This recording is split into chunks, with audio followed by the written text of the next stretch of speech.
Lain bi, si Amang masih kene gawe jeung Banar Jangkrik. Geus pindah ayeuna mah. Geus pindahnya. Babaturan bogaheun euy. Butuheun jangkrik. Eta pindahna ka mana si Amang ayeuna? Cenah ayeuna mah di Bos Ublag. Di Bos Ublag. Heueuh. Bos Ublag anjing. Eta naon cenah cek si Amang sugan eta Ublag teh? Cenah mah kawas Surabi kan eta mah leuwihna ti Surabi.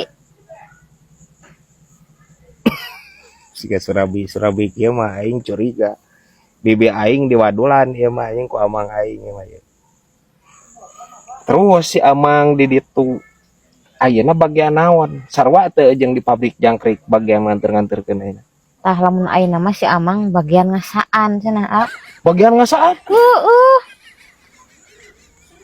Anjing. Geunah pisan atuh anjing. Gawe na Mang aing. Ya. Cing rada ditanyakeun bi euy. Kasih Amang aya lowongan gitu jeung urang. Nyangke lamun balik ditanyakeun ku bibinya.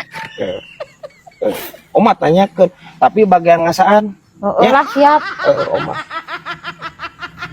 Ngeunah atunya bagian ngasaan Ublag mah. Ya wae. Bisa wae ya. Kacapuri.